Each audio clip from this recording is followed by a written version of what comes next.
نحمده ونصلي على رسوله الكريم اما بعد فاعوذ بالله من الشیطان الرجیم بسم اللہ الرحمن الرحیم۔ دورہ قرآن سے آج ہم سورہ یونس اور سورہ ہود دو صورتوں کے مضامین کا خلاصہ بیان کریں گے۔ تو پہلی صورت ہے سورہ یونس۔ تو سورہ یونس جو ہے یہ مکی صورت ہے جس کی 109 آیات ہے، اور اس کا جو مرکزی مضمون ہے، جس ساری صورت میں مختلف مثالیں دے کر جس بات کو سمجھانا مطلوب اور مقصود ہے، وہ یہ ہے کہ قرآن مجید کے محکم دلائل کی روشنی میں منکرین رسالت، منکرین آخرت اور منکرین توحید، مشرکین مکہ پر اتمام حجت اور ان کے مطالبات و اعتراضات کے جوابات۔ اور اس لحاظ سے جب یہ صورت مکی ہے تو اس کا جو زمانہ نزول ہے وہ تقریباً نبی صلی اللہ علیہ وسلم کا مکی دور کا جو آخری زمانہ ہے وہی ہے، یعنی کہ 11 نبوی سے لے کر 13 نبوی تک کا زمانہ وہ اس کے نزول کا زمانہ ہے۔ تو اب اس میں جو باتیں سمجھائی گئی ہیں، وہ پہلی بات تو یہ ہے کہ قرآن حکمت پر مبنی ہے اور اہل ایمان کے لیے اس میں بشارت۔ اور دوسری بات اس میں یہ سمجھائی گئی ہے آیت نمبر 3 سے 20 تک کہ قریش کے جو مشرکین اور منکرین آخرت سے مجادلہ اور دفاع قرآن۔ اور تیسری بات آیت نمبر 21 سے آیت نمبر 46 میں قریش کی دنیا دار مادہ پرست قیادت سے مجادلہ اور دفاع قرآن، یعنی جو ان کے سردار تھے وہ بالکل مادہ پرست تھے، تو ان کے ساتھ احسن طریقے سے مقابلہ کرنا، ان کا مجادلہ کرنا ان سے، اور قرآن کا دفاع کرنا۔ اور ایسی آیت نمبر 47 سے آیت نمبر 58 تک قریش کے جو منکرین رسالت اور منکرین قیامت سے مجادلہ، جو وہ آخرت کو نہیں مانتے تھے اور رسالت کو نہیں مانتے تھے، تو ان کے ساتھ مجادلہ۔ اور آیت نمبر 59 سے 70 تک قریش کے مشرکانہ عقائد اور خود ساختہ حلال و حرام کے قوانین، ان پر رد جو ہے وہ۔ اور پھر آیت نمبر 71 سے آیت نمبر 93 تک قریش کے مشرکین اور منکرین آخرت سے مجادلہ اور دفاع قرآن۔ اور اس کے بعد آیت نمبر 94 سے آیت نمبر 103 تک جو قرآن شخص پاک ہے، لوگوں کو توحید کے لیے مجبور نہیں کیا جا سکتا۔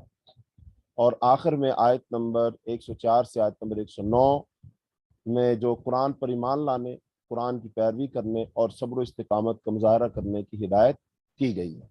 تو یہ چیزیں اس صورت کے اندر بیان کی جائے گی۔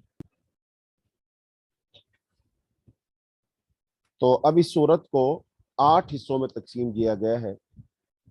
تو صورت کا آغاز ہوتا ہے بسم اللہ الرحمن الرحیم، الف لام را تلک آیات الکتاب الحکیم اکان للناس عجبا ان اوحینا الى رجل منهم ان انذر الناس وبشر الذین آمنوا ان لهم قدم صدق عند ربهم قال الكافرون ان هذا لساحر مبین۔ الف لام را یہ حروف مقطعات ہیں، ان کا معنی مفہوم اللہ ہی بہتر جانتا ہے، واللہ اعلم بمرادہ۔ یہ حکمت والی کتاب کی آیتیں ہیں۔ کیا لوگوں کے لیے تعجب کی بات ہے کہ ہم نے ان میں سے ایک آدمی کی طرف وحی بھیجی کہ آپ لوگوں کو ڈرائیں اور ان لوگوں کو خوشخبری دیں جو ایمان لائے کہ بے شک ان کے لیے ان کے رب کے ہاں سچائی کا مرتبہ ہے۔ کافروں نے کہا بے شک یہ تو یقیناً صاف جادوگر ہے۔ ان ربکم اللہ الذی خلق السماوات والارض فی 6 ایام ثم استوى علی العرش، بے شک تمہارا رب اللہ ہے جس نے آسمانوں اور زمین کو 6 دنوں میں پیدا کیا، پھر وہ عرش پر مستوی ہو گیا۔ وہی ہر کام کی تدبیر کرتا ہے، کوئی سفارشی نہیں بن سکتا بغیر اس کی اجازت کے۔ یہی اللہ ہے تمہارا رب، چنانچہ تم اسی کی عبادت کرو، پھر کیا تم نصیحت نہیں پکڑتے؟ الیہ مرجعکم، تم سب کو اسی کی طرف لوٹ کر جانا ہے۔ اللہ کا وعدہ سچا ہے، بے شک وہی مخلوق کو پہلی بار پیدا کرتا ہے، پھر وہی اسے لوٹائے یعنی زندہ کرے گا، تاکہ ان لوگوں کو انصاف کے ساتھ بدلہ دے جو ایمان لائے اور جنہوں نے نیک عمل کیے، اور جن لوگوں نے کفر کیا ان کے لیے پینے کو کھولتا ہوا پانی اور دردناک عذاب ہوگا، اس لیے کہ وہ کفر کرتے تھے۔ هو الذی جعل الشمس ضیاء والقمر نورا، وہی اللہ ہے جس نے سورج کو نہایت روشن بنایا اور چاند کو نور اور اس کی منزلیں مقرر کی تاکہ تم سالوں کی گنتی اور حساب معلوم کر سکو۔ یہ سب کچھ اللہ نے حق ہی کے ساتھ پیدا کیا ہے، اور وہ اپنی آیت تفصیل سے ان لوگوں کے لیے بیان کرتا ہے جو جانتے ہیں۔ بے شک رات اور دن کے بدل بدل کر آنے جانے میں اور جو کچھ اللہ نے آسمانوں اور زمین میں پیدا کیا ہے، اس میں بھی البتہ نشانیاں ہیں ان لوگوں کے لیے جو ڈرتے ہیں۔ تو ان آیات میں اللہ رب العالمین نے ایک تو قرآن پاک کی حقانیت کو بیان کیا ہے۔ سب سے پہلے یہ بتایا کہ قرآن کتاب حکیم ہے، جو قریش ہی کے ایک انسان حضرت محمد صلی اللہ علیہ وسلم پر نازل کیا گیا ہے تاکہ ایمان لانے والوں کے لیے خوشخبری ہو اور کافروں کے لیے اس میں کیا ہو، تنبیہ ہو۔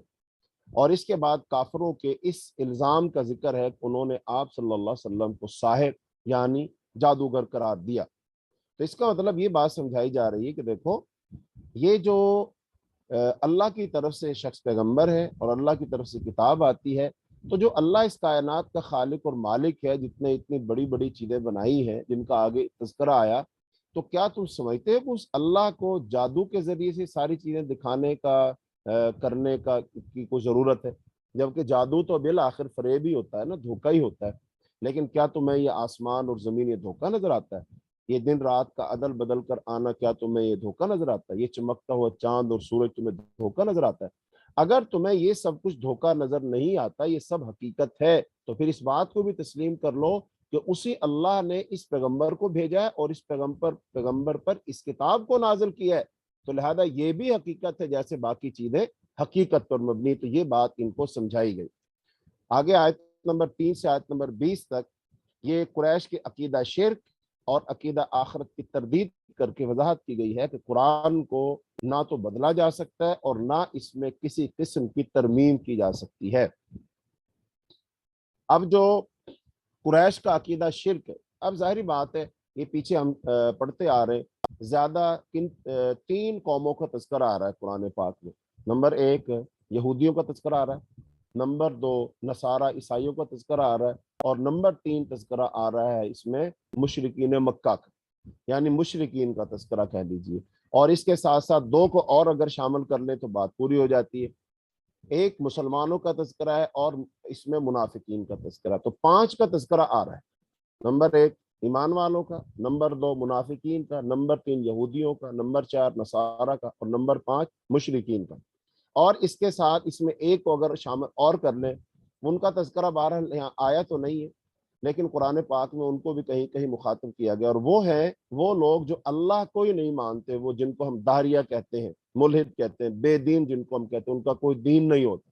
تو 6 قسم کے لوگ ہی بنیں گے نا، یعنی مسلمان، منافق، یہودی، عیسائی، مشرکین مکہ اور ملحدین، تو ان کو ہی سمجھایا جا رہا ہے۔ تو یہاں پر چونکہ مکی صورت ہے، تو مکی صورت میں روح سخن کس کی طرف ہے؟ مشرکین مکہ کی طرف۔ اچھا، مشرکین مکہ کے اندر جو جو خرابیاں تھیں ان کا پیچھے بھی تذکرہ آیا تھا۔ نمبر 1 کہ وہ شرک کرتے تھے، نمبر 2 رسول کی رسالت کو نہیں مانتے تھے، نمبر 3 قیامت کے دن کو نہیں مانتے تھے، نمبر 4 وہ اپنے آباء و اجداد کی پیروی کرتے تھے، اور نمبر 5 جو انہوں نے بدعات اور خرافات پیدا کر لی تھی وہ ان پر عمل پیرا تھے۔ تو یہ ان کی خرابی ہے۔ تو ان میں سے سر فہرست کیا ہے؟ شرک، یعنی کہ وہ شرک کو نہیں مانتے، شرک کرتے ہیں، اور پھر توحید کو پورے طریقے سے نہیں مانتے۔ دوسرا، جو نبی اور رسول ان کے پاس آیا ہے وہ اس کو نہیں مانتے۔ تو بہرحال انہی چیزوں کی انہیں دعوت دی جائے گی۔ تو اب آیت نمبر 3 سے 20 تک اللہ تعالیٰ کی خالقیت اور ربوبیت کے دلائل دیے گئے ہیں کہ وہ اختیار رکھنے والا اور مدبر ہے، تدبیر کرنے والا ہے، اس کی اجازت کے بغیر کوئی سفارش نہیں کر سکتا، اسی لیے اس کو رب مان کر اس کی عبادت کرنی چاہیے۔ وہی قیامت برپا کرے گا تاکہ عدل کے مطابق جزا اور سزا دی جا سکے۔ وہی سورج اور چاند کا خالق، اس نے ایک خاص مقصد کے تحت یہ دنیا تخلیق کی ہے، اس لیے اس کا تقوی اختیار کرنا چاہیے۔ خالص دنیا دار لوگ جو آخرت کے منکر ہیں، محمد صلی اللہ علیہ وسلم اور قرآن کی اس دعوت کو مسترد کر دیتے ہیں، یہ غافل ہیں اور اپنی سرکشی میں یہ طاق ہیں۔ تو ان حد سے بڑھنے والے مصرفین کے لیے دنیا خوشنما بنا دی گئی ہے، لیکن ان مجرمین کو تاریخ ہلاکت اقوام سے سبق لینا چاہیے کہ ہلاکت کے بعد اللہ تعالیٰ دوسری قوموں کو خلیفہ بنا دیتا ہے۔ اور منکرین آخرت رسول اللہ صلی اللہ علیہ وسلم سے مطالبہ کرتے ہیں کہ خالص توحید کی دعوت دینے والے قرآن کو یا تو بدل دیجئے یا پھر اس قرآن میں ترمیم کر لیجئے۔ اس مطالبہ کا جواب دیا گیا قرآن کو بدلنے کے اختیار رسول کو نہیں ہے، اللہ پر جھوٹ نہیں باندھا جا سکتا۔ مشرکین کی عقیدہ شفاعت کی نفی کی گئی اور حسی معجزات کے مطالبے پر قرآنی معجزے پر غور کرنے کی دعوت دی گئی۔ تو یہ جو ان کے اوہام تھے، خرافات تھے، جو خیالات تھے، جو ان کے عقائد اور نظریات تھے، ان سب کا رد کیا گیا کہ یہ جو تمہارے خود ساختہ تم نے اپنے بنا رکھے ہیں نا، یہ افسانے گھڑ رکھے ہیں تم لوگوں نے، لہٰذا ان سے باز آ جاؤ، اور اصل حقیقت کیا ہے کہ یہ نبی، یہ شخص اللہ کا نبی اور رسول ہے، اس کو مان لو، اور اس پر جو قرآن نازل ہوا یہ سب سے بڑا معجزہ ہے، تو لہذا اس پر غور و فکر کر اس دنیا کی حقیقت سمجھو اور اللہ تعالیٰ پر ایمان لاؤ۔ پھر ایک آیت نمبر 21 سے آیت نمبر 46 میں قریش کی دنیا دار مادہ پرست قیادت سے مجادلہ، اور قرآن کے بارے میں چیلنج ہے کہ اس طرح کی ایک صورت بھی تم سامنے نہیں لا سکتے، بھلے اللہ کے علاوہ تم ساری دنیا کے لوگوں کو ملا لو، لیکن قرآن جیسا تم کلام بنا کر نہیں لا سکتے۔ اچھا، باقی جو دنیا میں لوگ ہوتے ہیں نا، عام عوام الناس تو بیچارے ہوتے ہی ہیں، لیکن اصل وہ لوگ ہوتے ہیں جو عام عوام الناس کو گمراہ کرتے ہیں، جو ان کے لیڈر ہوتے ہیں، جو سربراہان ہوتے ہیں۔ تو لہذا قرآن نے ان کو مخاطب کیا ہے کہ تمہارے دماغوں پر جو مادہ پرستی اور دنیا، دولت، حرص و ہوس، عہدے، منصب، چدراہٹیں، یہ سب ہے نا، یہ تمہیں لے ڈوبیں گی۔ لہذا انسان کی ناشکری اور اللہ تعالیٰ کی زمین پر بغاوت، یبغون فی الارض، اور خود اپنے نفس کے خلاف بغاوت، بغیکم علی انفسکم پر گرفت کی گئی کہ اسے آخرت کا خوف اختیار کرنا چاہیے۔ دنیا کی زندگی کو ایک خوبصورت تمثیل سے، مثال سے سمجھایا گیا کہ اللہ تعالیٰ انسان کو دارالسلام یعنی جنت کی طرح دعوت دے رہا ہے۔ لوگوں کو سوچنا چاہیے کہ وہ اصحاب الجنہ میں شامل ہونا چاہتے ہیں یا اصحاب النار، آگ والوں میں۔ پھر قیامت کے احوال سے ڈرایا گیا، توحید کے مزید دلائل دے کر بتایا گیا کہ اللہ تعالیٰ ہی انسانوں کا رب ہے۔ اللہ اور من دون اللہ کے درمیان موازنہ کر کے پوچھا گیا، کیا کوئی شریک کوئی چیز پیدا کر سکتا ہے؟ یعنی جن کو تم اللہ کے سوا پوجتے ہو، کیا انہوں نے آج تک کوئی چیز بنائی ہے؟ کیا یہ بنا سکتے؟ تو قرآن کسی مخلوق کی گھڑی ہوئی کتاب نہیں ہے، بلکہ رب العالمین کا کلام ہے۔ مشرکین کو چیلنج کیا گیا کہ اس طرح کی ایک صورت ہی لا کر دکھا دیں۔ رسول اللہ صلی اللہ علیہ وسلم کو تسلی دی گئی کہ آپ ان اندھوں اور بہروں میں بہترین طریقے سے کام کر رہے ہیں۔ منکرین آخرت کو ڈرایا گیا کہ ایک نہ ایک دن انہیں اللہ کے حضور پیش ہونا ہے اور وہ خسارے میں رہیں گے۔ پھر آیت نمبر 47 سے آیت نمبر 58 کے اندر منکرین رسالت اور منکرین قیامت سے مجادلہ اور قرآن کا تعارف ہے کہ یہ ایمان لانے والوں کے لیے شفا، ہدایت اور رحمت بن جاتا ہے، یعنی قرآن پاک وہ شفا بھی ہے، ہدایت بھی ہے اور رحمت بھی ہے۔ تو لہذا اس حصے میں یہ بتایا گیا کہ رسول اللہ صلی اللہ علیہ وسلم کی آمد کے بعد قوموں کا فیصلہ کر دیا جاتا ہے۔ اس پر کافروں نے سوال کیا کہ یہ وقت کب آئے گا؟ اللہ تعالیٰ نے خود رسول اللہ صلی اللہ علیہ وسلم کی زبان سے کہلوایا کہ وہ نفع اور نقصان کے اختیار نہیں رکھتے، ہر امت کے لیے ایک وقت مقرر ہے، اور کسی کمی بیشی کے بغیر مجرمین کو وقت مقررہ پر ہلاک کر دیا جائے گا۔ تو قیامت کا اس بات کیا گیا کہ اس دن لوگ زمین کی ساری دولت فدیے میں دے کر چھوٹنا چاہیں گے، لیکن عدل و انصاف کے ساتھ ظلم کے بغیر فیصلے کیے جائیں گے۔ اس دن کافر یہ کہیں گے نا، جو آج مال و دولت اور حرص و ہوس کی بنیاد پر رسول کی رسالت کو نہیں مان رہے نا، اللہ تعالیٰ کی توحید کو نہیں مان رہے، چونکہ انہیں پتہ ہے کہ اگر ہم نے کہا کہ رسول سچا ہے تو عوام ہمارے خلاف ہو جائیں گے، لہذا مال و دولت ان کے پاؤں کی بیڑی اور زنجیر بن گئی ہے۔ لیکن قیامت کے دن ہوگا، یہی لوگ ہوں گے اور یہ کہیں گے کہ اللہ ہم سے یہ سب کچھ لے لے، زمین کے برابر سونا چاندی لے لے ہم سے، لیکن ہمیں معاف کر دے، تو لیکن اس دن ان کا یہ ایسا کہنا کام نہیں آئے گا۔ تو ساری دنیا کے انسانوں سے خطاب کر کے کہا گیا کہ تمہارے رب کی طرف سے قرآن کی صورت میں نصیحت آ چکی ہے، جو سینوں کے لیے شفا، مومنین کی ہدایت اور رحمت ہے۔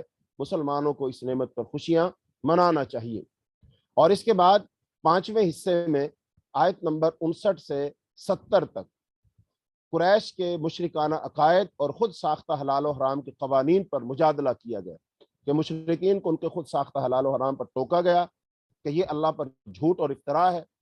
قل ارأيتم ما انزل الله لكم من رزق فجعلتم منه حراما وحلالا قل الله اذن لكم ام على الله تفترون۔ تو ان سے کہا گیا کہ یہ جو تم نے حلال و حرام کے پیمانے بنائے کہ یہ حلال یہ حرام، یہ تم نے خود سے بنائے کہ اللہ نے تمہیں اس کی اجازت دی؟ اللہ پر تم جھوٹ مانتے ہو۔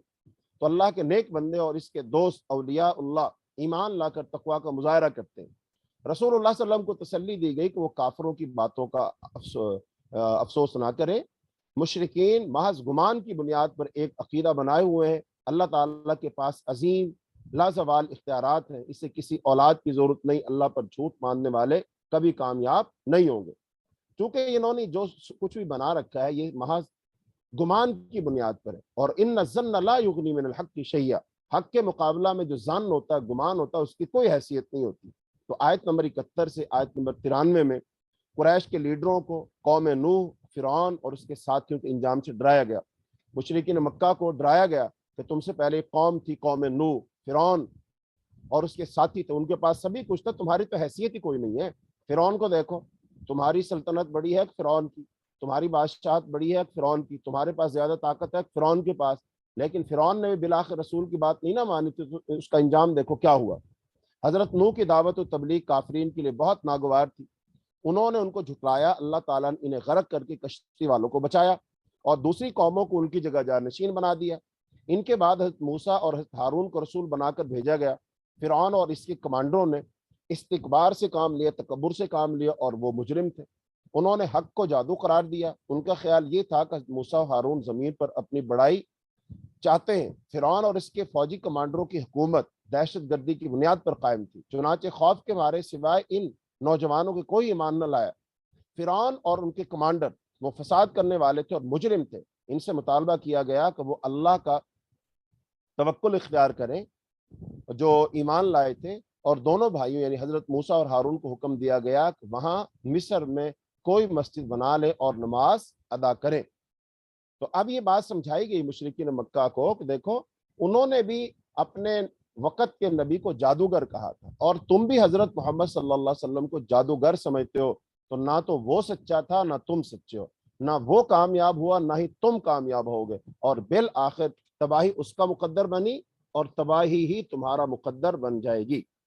حضرت موسیٰ علیہ السلام کی دعوت کو فرعون اور اس کے ساتھیوں نے مسترد کر دیا۔ اس وقت موسیٰ نے بددعا کی، ربنا اطمس علی اموالہم واشدد علی قلوبہم۔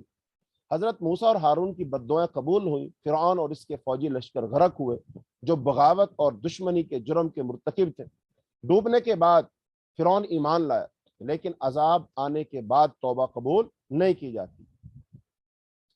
تو صرف اور صرف جو یونس علیہ السلام کی قوم ہے، جب یونس علیہ السلام یہاں سے چلے گئے تھے تو انہوں نے توبہ کی تھی، تو ان کی توبہ قابل قبول ہوئی تھی، اس کا تذکرہ ہم ابھی کریں گے انشاءاللہ۔ تو آیت نمبر 94 سے آیت نمبر 103 میں جو قرآن شک سے پاک ہے، لوگوں کو توحید کے لیے مجبور نہیں کیا جا سکتا۔ رسول اللہ صلی اللہ علیہ وسلم کو ہدایت دی گئی کہ وہ لوگوں کو ایمان کے لیے مجبور نہیں کر سکتے۔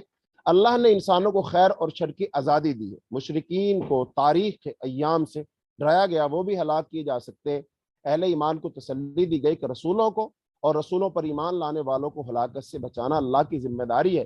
جیسا کہ نوح علیہ السلام پر جو لوگ ایمان لائے تھے وہ اللہ کے حکم کے مطابق کشتی میں سوار ہو گئے، لہذا وہ بچ گئے، تو لہذا نبی اور ایمان والے بچ گئے، باقی سب تباہ ہو گئے۔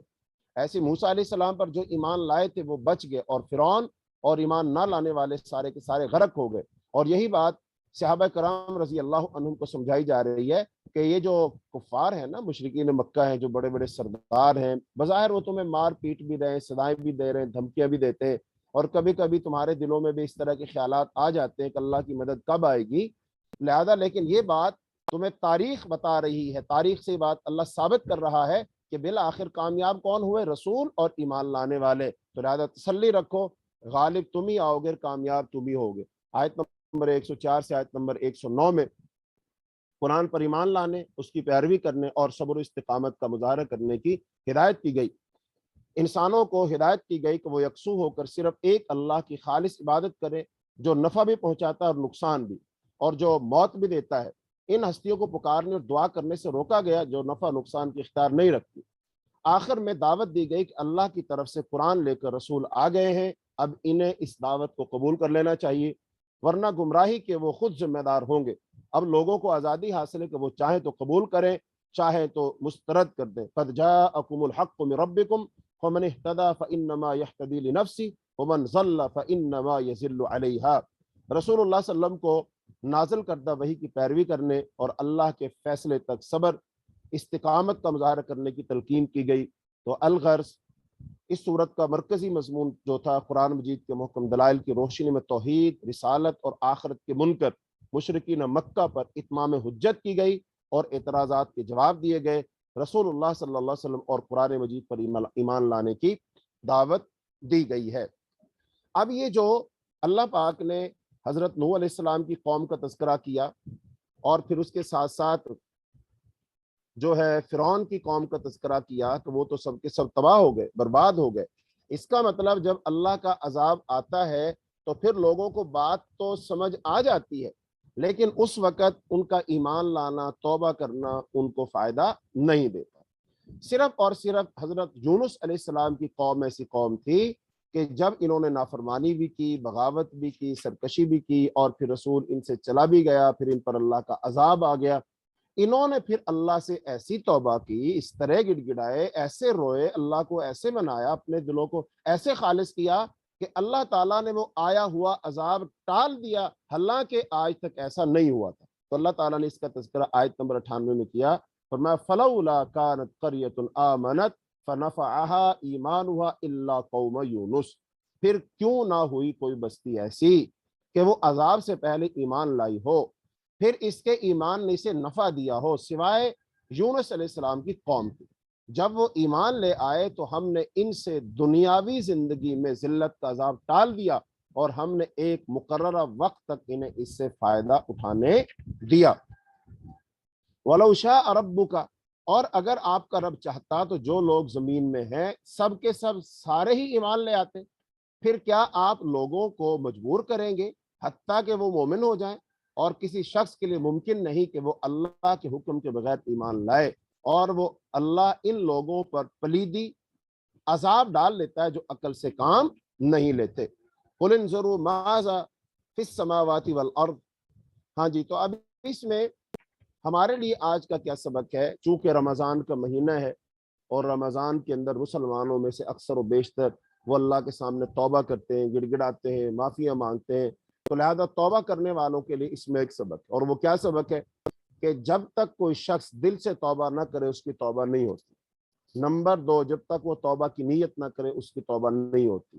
جب تک وہ ان گناہوں کو نہ چھوڑے جب تک توبہ قبول نہیں ہوتی۔ جب تک ان گناہوں پر وہ شرمندہ نہ ہو اس کی توبہ قبول نہیں ہوتی۔ جب تک وہ ان گناہوں کو آئندہ کبھی نہ کرنے کا پکا عزم نہ کرے اس کی توبہ قبول نہیں ہوتی۔ اور اگر اس نے حقوق العباد میں سے کسی کا حق دبا رکھا ہے تو جب تک وہ کسی کا حق ادا نہیں کرے گا اس کی توبہ قبول نہیں ہوتی۔ اور جب تک وہ موت کے آثار شروع ہونے سے پہلے پہلے توبہ نہیں کرے گا اس کی توبہ قابل قبول نہیں ہوگی۔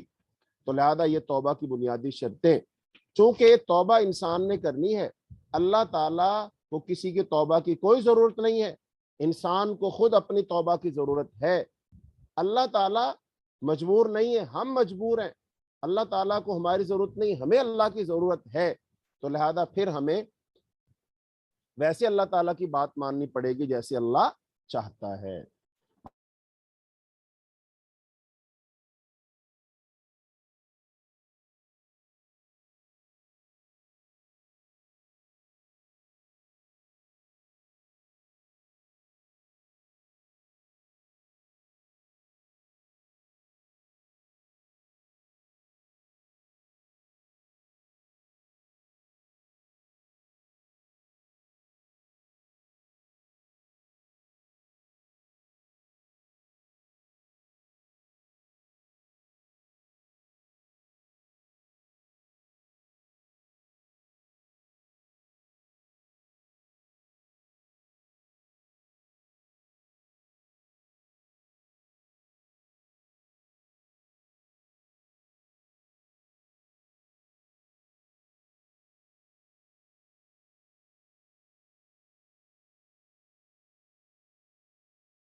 تو اب ہم سورہ ہود جو ہے، سورہ ہود کے جو مضامین ہیں، مرکزی مضمون سورہ ہود کا بھی یہی ہے کہ قرآن کی دعوت توحید قبول کرتے ہوئے شرک اور دیگر گناہوں سے توبہ کر کے اللہ کے حضور استغفار کرنے پر قوموں کو مزید مہلت مل جائے گی، ورنہ انہیں بھی پچھلی قوموں کی طرح ہلاک کر دیا جائے گا۔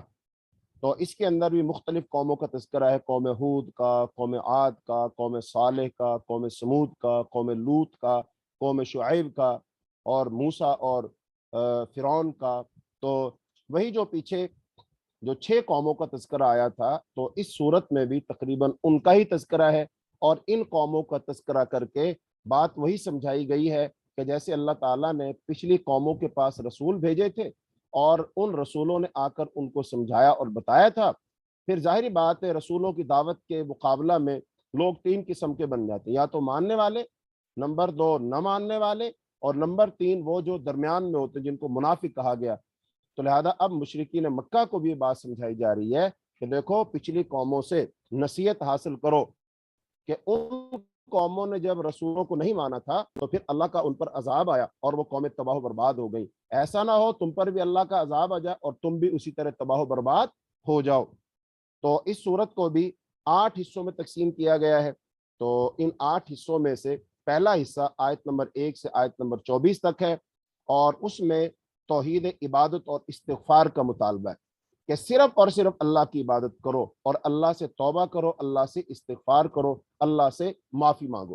تو اللہ تعالیٰ نے فرمایا الف لام را کتاب احکمت آیات ثم فصلت من لدن حکیم خبیر، یہ حروف مقطعات ہیں، یہ وہ کتاب ہے جس کی آیتیں محکم کی گئی ہیں پھر تفصیل سے بیان کی گئی ہیں، بڑی حکمت والے بہت خبر رکھنے والے کی طرف سے، یعنی اللہ کی طرف سے، یہ کہ تم اللہ کے سوا کسی کی عبادت نہ کرو، بے شک میں تمہارے لیے اس سے ڈرانے والا خوشخبری دینے والا ہوں، اور یہ کہ تم اپنے رب سے بخشش مانگو پھر تم اسی کی طرف توبہ کرو، وہ تمہیں بہت اچھا فائدہ دے گا ایک مقررہ وقت تک، اور ہر صاحب فضل کو اس کا فضل بخشے گا، اور اگر تم منہ موڑو گے تو بے شک میں تم پر ایک بڑے ہولناک دن کے عذاب سے ڈرتا ہوں، تمہارا لوٹنا اللہ ہی کی طرف ہے اور وہ ہر چیز پر خوب قادر ہے۔ تو قرآن پاک کی حقانیت ہے اور توحید اختیار کرنے اور اللہ تعالی سے توبہ استغفار کرنے کا حکم دیا گیا ہے۔ تو قرآن کریم خبیر، حکیم و خبیر ہستی کی طرف سے ہے، جس میں پہلے محکم، پختہ، ٹھوس اور پھر اس کے بعد مفصل آیات ہیں۔ تو سب سے پہلے توحید عبادت کا مطالبہ ہے، اللہ تعبدوا الا اللہ، اور پھر استغفار کا مطالبہ ہے۔ استغفار اور توبہ سے قوموں کو ایک وقت مقرر رہتا ہے، مزید مہلت مل جاتی ہے، فضل میں اضافہ ہو جاتا ہے، یعنی جب کوئی قوم استغفار کرتی ہے تو اللہ اس کو عذاب نہیں دیتا۔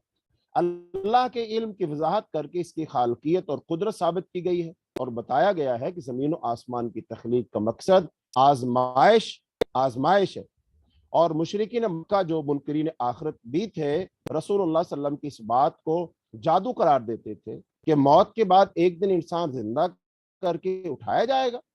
بعض تو ان میں سے آپ صلی اللہ علیہ وسلم کو ٹھٹا اور مذاق کرتے ہوئے ہڈیاں اٹھا لاتے تھے اور کہتے تھے دیکھو جی یہ ہڈی بھی زندہ ہوگی، یہ جس انسان کی ہے یہ بھی زندہ ہوگا، یعنی مذاق کرتے تھے۔ اور جو صبر کرنے والے اور صبر کرنے نہ کرنے والے لوگوں کو کے درمیان فرق کو واضح کیا گیا کہ صابر لوگ دکھ اور سکھ دونوں گھڑیوں میں ہمیشہ شکر کا رویہ اختیار کرتے ہیں۔ مشرکین کی باتوں سے دل برداشتہ ہو کر قرآن کے بعض حصوں کو بیان کرنے سے رسول اللہ صلی اللہ علیہ وسلم اعراض نہیں کر سکتے، یعنی بعد دفعہ انسان یہ سوچتا ہے یار میں نے اس کو یہ بات سمجھائی تو یہ تو ناراض ہو جائے گا، اور خاص طور پر دنیا میں کہیں بھی جب بھی توحید کی دعوت دی جاتی ہے نا، توحید سمجھائی جاتی ہے تو لوگ ناراض ہوتے ہیں، تو بعد اب انسان یہ سوچتا ہے چلو یار پہلے نماز سمجھاتے ہیں، اخلاق سمجھاتے ہیں، حقوق و فرائض سمجھاتے ہیں، یہ سمجھاتے ہیں، چلو پھر آہستہ آہستہ اس طرف آ جائیں گے نا تو پھر یہ بات بھی سمجھا دیں گے۔ یہ بات ہماری ذہنوں کی اختراع ہے، لیکن اللہ تعالیٰ اس بات کو پسند نہیں کرتے۔ اللہ تعالیٰ کا طریقہ کیا ہے؟